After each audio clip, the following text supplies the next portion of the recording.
Assalamualaikum warahmatullahi wabarakatuh. Halo kawan, pripun kabare hari ini?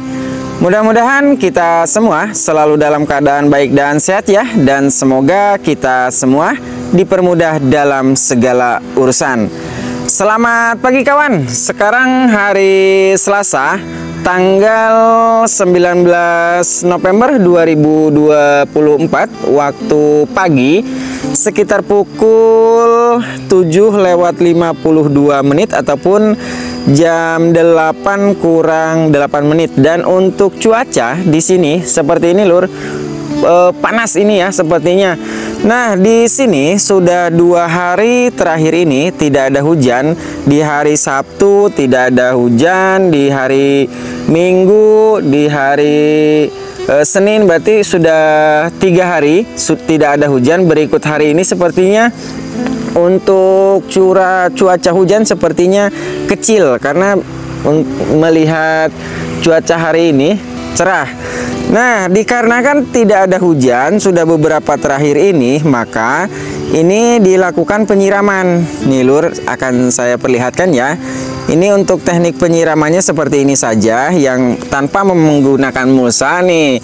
Istri sedang melakukan penyiraman. Yang penting basah aja dulu tanahnya, karena ketika nanti melakukan pemupukan itu unsur hara yang diaplikasikan itu diserap lebih optimal lagi. Berbeda kalau tanahnya itu keras, maka dalam penyerapan unsur hara itu terhambat karena posisi tanahnya ini keras. Kalau basah seperti ini, nanti unsur hara yang dikocorkan itu lebih optimal lagi, bisa langsung diserap oleh tanaman. Dan ini istri sedang melakukan penyiraman. Halo Bu. Nah, itu lur. Untuk pupuk yang digunakan, sebelumnya kan saya tidak akan menggunakan pupuk kimia lur ya, karena waktu beberapa hari kemarin ketika saya bilang itu musim hujannya sangat ekstrim. Nah, di hari ini akan dilakukan pemupukan. Untuk pupuk kimia akan digunakan kecil, sangat kecil, sebanyak 1 kg saja untuk kebutuhan 200 liter air. Karena begini, kalau misalkan saya aplikasikan pupuk NPK 4 kilo ataupun 5 kilo, kemudian nanti siang ataupun nanti sore ataupun nanti malam ini hujan, maka terlalu beresiko apabila saya mengaplikasikan pupuk NPK-nya ataupun pupuk kimianya terlalu berlebihan. Sehingga untuk penggunaan pupuk kimianya sedikit saja, kecil saja. Yang penting tanaman ada makanan untuk beberapa hari ke depan, karena di beberapa hari ke depan akan diaplikasikan unsur P dan K ataupun fosfat dan kaliumnya melalui penyepraian, disertai dengan aplikasi fungisida untuk pencegahan penyakit tanaman. Mungkin begitu kawan ya. Nih seperti ini, alhamdulillah hijau-hijau. Untuk serangan keriting daun, ketika saya perhatikan ini mulai sembuh lur, mulai sehat tanamannya. Tapi tetap saja untuk aplikasi insektisida untuk pencegahan hama tanaman itu selalu wajib diaplikasikan secara berkala, karena untuk mencegah hama berdatangan kembali. Begitu kawannya. Dan ini tanaman cabai yang menggunakan mulsa. Untuk tanaman ada banyak yang berkomentar, Kang, berapa pohon sih untuk yang produktif yang sudah dipanen ini? Ke sana ada 9 gulutan dan 1 gulutan lagi itu yang sudah tinggi itu, jadi totalnya ada 10 gulutan. Nah, dari per baris ini ada yang 66, ada yang 65, ada juga yang 67. Begitu kawan ya. Nah, untuk yang ini, yang cabai ditumpang sarikan dengan tanaman tomat terdahulunya, ini kurang lebih ada sekitar 220 pohon. Seperti itu. Jadi tanaman cabai yang sudah produktif 600, kurang lebih ada 600 pohon nih yang sudah produktif, yang sudah dipanen. Kalau yang ini belum produktif ataupun belum bisa dipanen, pohonnya ini ada sekitar kurang lebih 220 pohon nih. Alhamdulillah, hijau-hijau, insya Allah. Mudah-mudahan setelah dilakukan pemupukan, pertumbuhan tanamannya semakin lebih sehat lagi, bunga dan buahnya semakin lebih banyak lagi. Kemudian hasil panen di petikan yang ke-6 nanti mudah-mudahan semakin lebih banyak lagi. Amin ya Allah ya Rabbal Alamin. Nah, dan ini untuk CMK-nya bisa dilihat ini setelah memasuki musim penghujan. Ini semakin bagus ini lur, semakin tinggi-tinggi, tidak pendek-pendek amat lur ya. Nah, dan pupuk yang saya gunakan ini nih. Nanti ini akan saya jelaskan apa saja sih fungsi manfaat dari pupuk yang saya gunakan ini. Ini diantaranya saya menggunakan pupuk kalsium oksida lur ya. Nih, kalsium oksida sebesar 54%. Ini kemudian saya aplikasikan dekomposer. Kemudian saya aplikasikan pupuk NPK-nya hanya 1 kilo saja. Ini bisa dilihat NPK 1616. Nah, ini untuk nutrisi tanamannya, untuk menyehatkan tanamannya agar tidak stres di musim penghujan, saya aplikasikan ini nutrisi Suma SR nih. Pokoknya mah ketika saya baca ini kandungannya sangat lengkap dan juga lebih banyak lagi. Ini nanti akan dijelaskan lebih lengkap nanti sambil kita meracik pupuknya kawan ya. Baik kawan, sebelum dibahas lebih lengkap, berapa sih takaran dosis yang digunakan dalam pemupukan kocor hari ini di usia 125 hari setelah tanam?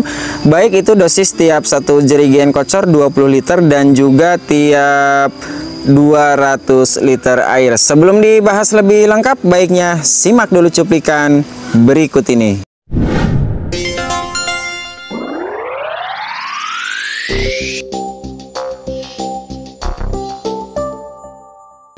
Baik kawan ya, mungkin untuk mempersingkat waktu dan durasi akan disegerakan untuk melakukan peracikan pupuk kocornya. Di sini akan saya larutkan terlebih dahulu pupuk NPK 16-nya untuk takaran 1 jerigen kocor per jerigen kocor 20 liter. Maksudnya ini akan saya gunakan kurang lebih, sebentar kawan, aduh ini jatuh-jatuh, kurang lebih 1 gelas teh rio ini lur ya. Ini sudah saya takar bahwa kurang lebih takaran 1 gelas teh rio ini sekitar 11 sendok makan. Ini dilarutkan. Setelah pupuk NPK ini larut, kemudian akan saya aplikasikan ini dulu, ini kalsium oksidanya. Dosis kalsiumnya akan saya gunakan sebanyak 10 sendok makan. Kalsium ini mampu untuk mempercepat menetralkan pH tanah yang asam. Nah ini lur fungsinya kalsium ini ya, dan juga memperkuat jaringan tanaman supaya lebih kebal lagi dari serangan hama dan penyakit. 2, kemudian ini 3, 1 sendok makan full kawan ya. Lalu 4, ini 5, 6, 7,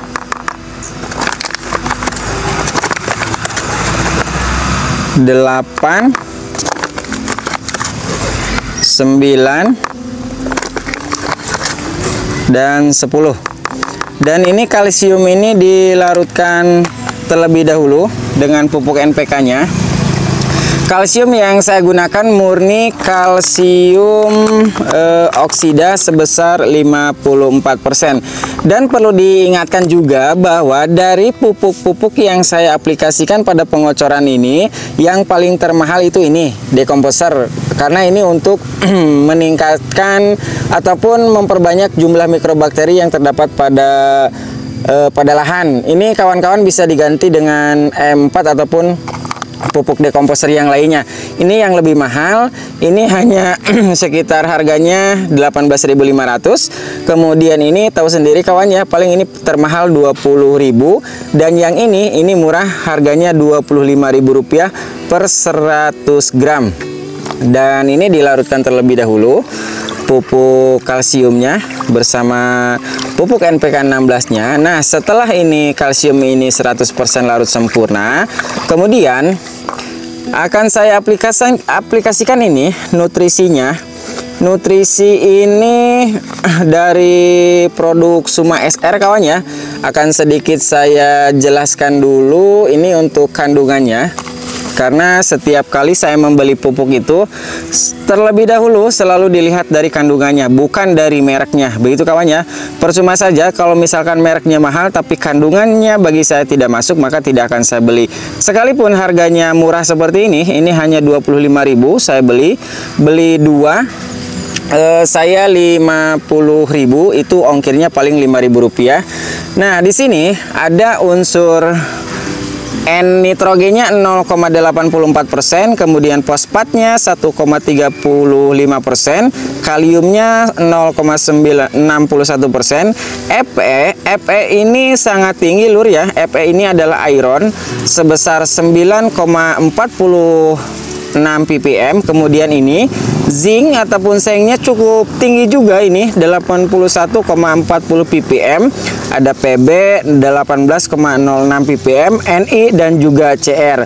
Nah, ini untuk dosis ini sebenarnya cukup irit juga. Tiap satu jerigen kocor 20 liter ini akan digunakan sebanyak, sebentar kawan, akan digunakan sebanyak 1 sendok makan ini saja. Nih ya lur, seperti ini lur.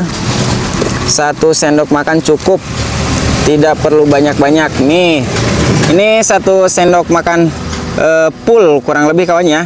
Ini dilarutkan pupuk ininya, pupuk sumanya, dan warnanya seperti ini.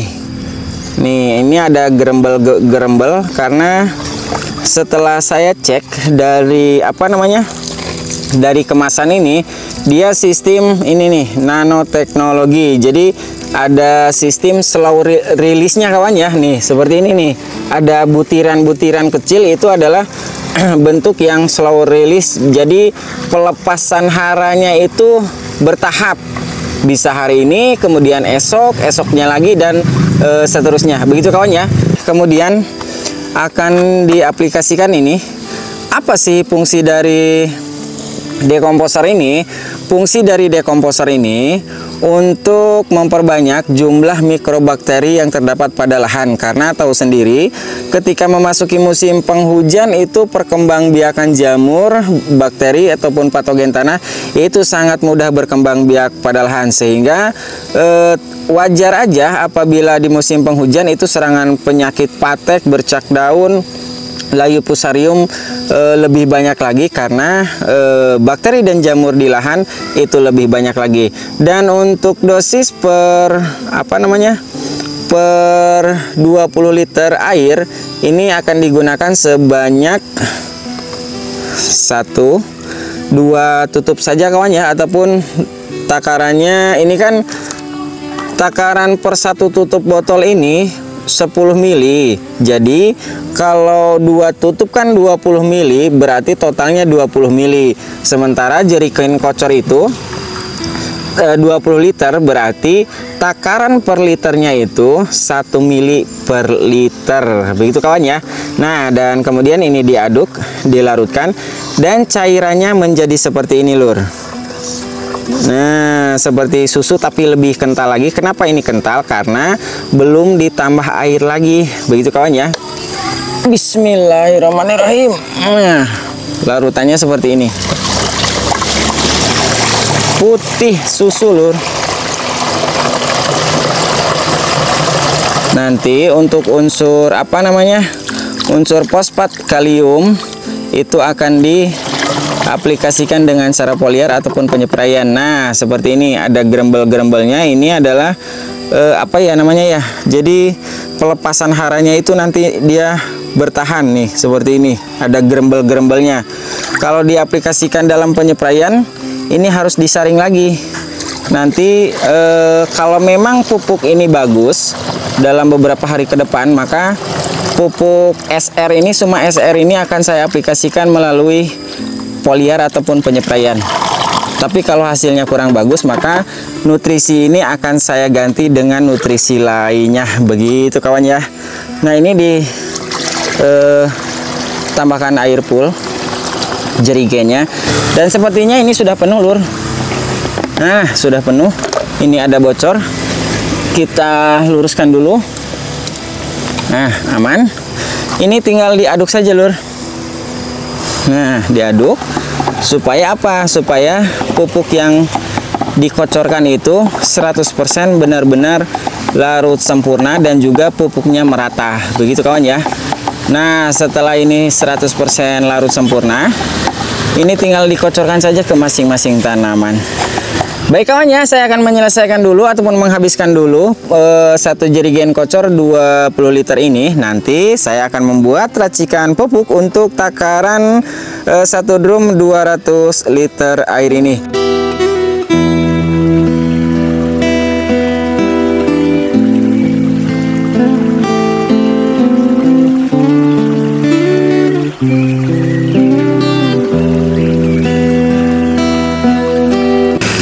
Baik kawan, mari kita memulai untuk melakukan peracikan pupuk untuk takaran 200 liter air nih. Cabenya alhamdulillah sekarang sudah pada menjulang lebih tinggi lagi ya. Nah, di sini saya sudah menyiapkan pupuk yang digunakan untuk takaran 200 liter air. Ini saya gunakan kalsium oksidanya 2 kg. Kemudian yang pasti pupuk NPK-nya 1 kg saja. Kemudian untuk Suma SR-nya saya gunakan 2 bungkus. Ini kemasan per bungkusnya 100 gram. Dan juga untuk dekomposernya saya gunakan 1 botol. Ini kemasan 1 botol ini kemasan 1 liter. Yang pertama kali yang akan saya larutkan terlebih dahulu, yang pastinya pupuk pupuk NPK 16 supaya cepat larut. Begitu kawan ya. Ini sebanyak 1 kilo saja cukup, tidak terlalu banyak-banyak. Karena kalau terlalu banyak, takutnya nanti siang, sore ataupun malam ataupun besoknya itu hujannya besar lur. Nah, bahaya, resiko kalau pupuk kimia terlalu banyak mengendap di lahan. Itu saya punya pengalaman lah, tidak lagi-lagi begitu kawan ya. Nah, sehingga untuk pupuk kimianya ini saya gunakan 1 kilo saja. Seandainya tadi malam di sini turun hujan, maka ini pupuk NPK ini tidak saya gunakan. Dikarenakan kemarau sudah 3 hari terakhir ini, maka ini pupuk pupuk NPK-nya cukup digunakan 1 kilo saja. Ini dihancurkan terlebih dahulu seperti ini. Dan ini setelah ini benar-benar larut, ini tinggal dimasukkan saja ke dalam drum. Bismillahirrahmanirrahim. Seperti ini lur. Nah, meninggalkan sedikit, ini tinggal dimasukkan saja. Nanti dia akan hancur dengan sendirinya. Kemudian ini diaduk dulu lur ya, sedikit supaya larut, benar-benar larut. Nah, setelah ini akan diaplikasikan ini kalsiumnya. Kalsiumnya mungkin akan langsung dilarutkan di dalam air saja lur ya. Ini 2 kg. Ini 1 kilo. Dan ini 1 kilo lagi. Berarti totalnya 2 kg.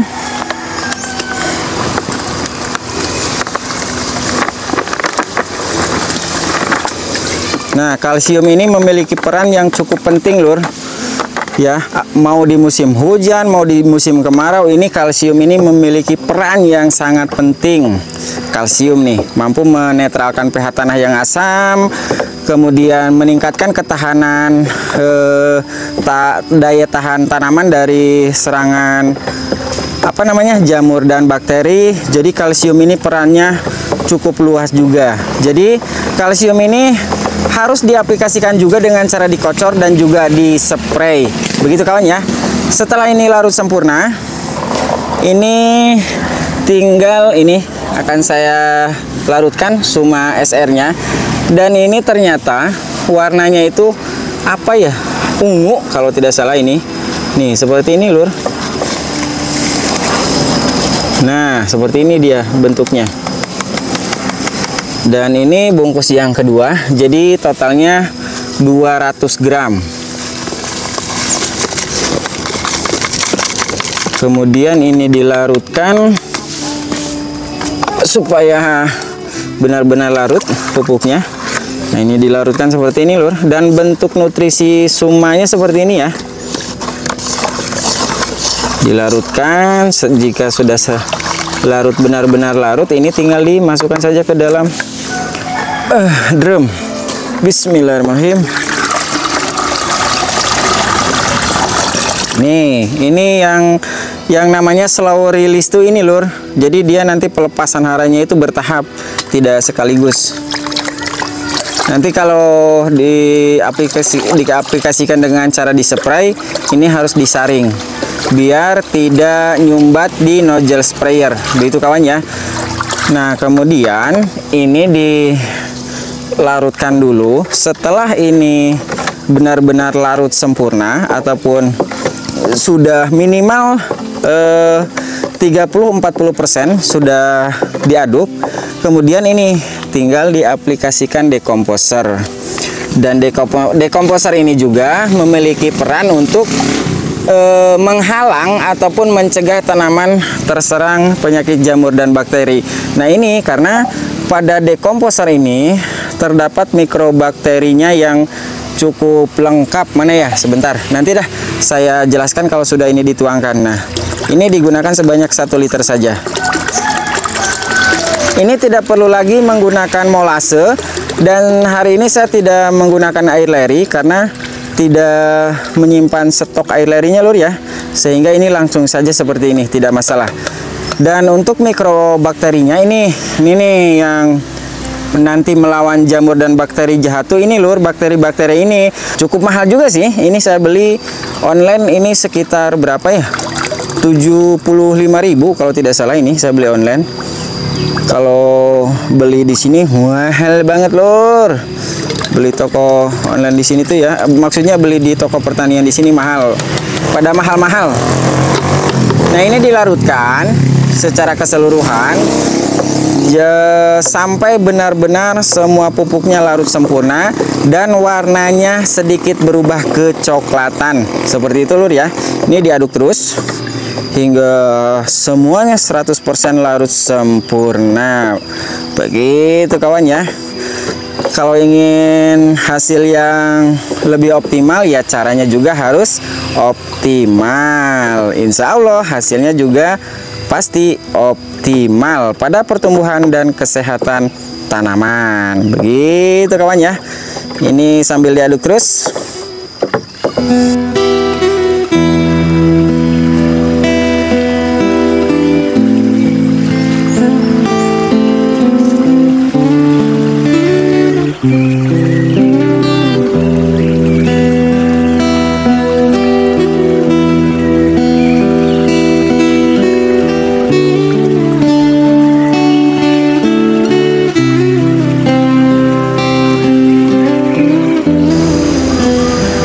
Alhamdulillah kawan, untuk proses pemupukan hari ini di usia 125 hari setelah tanam sudah selesai dilakukan.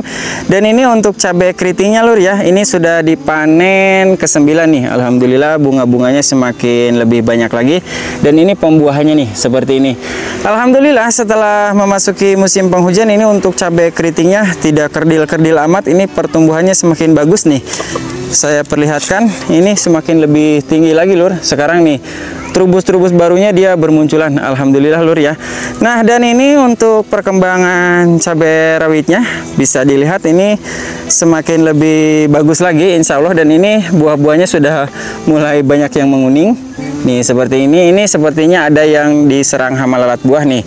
Ini lalat buah lur ya, ini lalat buah nih. Kalau busuk basah seperti ini tuh, ini akan saya cari nih bekas suntikannya nih. Nih bekas suntikannya ini lur ya, dia seperti apa ya, ini kalau dipecah ini akan ada ulat di dalamnya ini. karena lalat buah itu dia bertelur di dalam buah ini, sehingga buah ini tidak mampu nutrisinya tidak ke sini, jadi membusuk seperti ini. Dan seperti ini lur, alhamdulillah setelah dilakukan pemupukan, mudah-mudahan perkembangannya semakin lebih bagus lagi, pembungaan dan pembuahannya nanti. Ini kan untuk pemupukan kocor di hari ini di usia 125 hari setelah tanam itu berfungsi untuk mengoptimalkan kesehatan dan pertumbuhan tanaman, itu kuncinya. Nanti untuk mengoptimalkan pembungaan dan juga pembuahan akan saya aplikasikan dengan cara foliar, karena begini, pemupukan kocor hari ini kan tanpa ada unsur fosfat dan kalium yang tinggi, begitu lur ya. Maka nanti unsur P dan K-nya akan saya aplikasikan dengan cara foliar ataupun penyepraian. Kalau hari ini mah nih untuk mengoptimalkan pH tanah yang asam, kemudian untuk mencegah tanaman diserang jamur dan patogen tanah, alhamdulillah. Dan untuk cuaca di sini panas banget lur ya. Nih seperti ini, sekarang menunjukkan pukul 11:19 menit. Ini kadang adem, nanti panas lagi. Ini tidak menentu untuk suhu cuaca di sini. Alhamdulillah nih lur, perkembangan hari ini ya, ini belum bisa dilihat perkembangannya setelah pemupukannya, mungkin besok lah atau lusanya lagi. Dan untuk kawan-kawan yang ingin melihat perkembangan besok ataupun lusanya ataupun perkembangan setiap harinya, silakan ikuti Facebook saya Mitra Pertanian Channel, karena untuk perkembangan setiap harinya selalu saya update di Facebook Mitra Pertanian Channel. Dan seperti ini, nah ini cabai yang tanpa mulsa ini kerja kerasnya harus lebih ekstra lagi, karena harus nyabutin rumput-rumput seperti ini nih. Ini tidak boleh tinggi, karena ini kalau tinggi nanti akan menjadi sarang hama seperti hama trip dan juga ulat. Ini harus bersih dari sekitaran perakaran ataupun tanaman. Alhamdulillah lur, meskipun tanpa mulsa nih ya, bisa dilihat nih, hijau banget, alhamdulillah ya Allah. Mudah-mudahan cabai yang saya rawat ini bisa sampai finish lur ya, dan semoga setiap edukasi yang saya sampaikan ataupun yang saya bagikan kepada kawan-kawan, saya ingin benar-benar membawa manfaat. Saya tidak mengejar target berapa puluh ribu, berapa ratus ribu setiap video yang saya bagikan, itu bukan target saya. Yang penting meskipun hanya ditonton 100 orang, tapi edukasi yang saya sampaikan benar-benar memberi manfaat untuk kawan-kawan. Alhamdulillah, itulah tujuan saya. Dan mungkin untuk edukasi pemupukan perawatan hari ini di usia 125 hari setelah tanam, mungkin cukup jelas kawan ya. Apabila ada hal yang ingin dipertanyakan seputar pertanian kawan-kawan, silahkan tinggalkan pertanyaan di kolom komentar. Dan tidak lupa juga, apabila ada kata-kata ataupun bahasa saya yang kurang berkenan di hati kawan-kawan, mohon untuk dimaafkan, karena manusia itu tidak luput dari salah dan hilap. Begitu kawan ya. Ingat pesanku, tetap jaga kesehatan, tetap semangat, dan semoga bermanfaat. Terima kasih dan sampai jumpa di informasi perawatan bermanfaat berikutnya.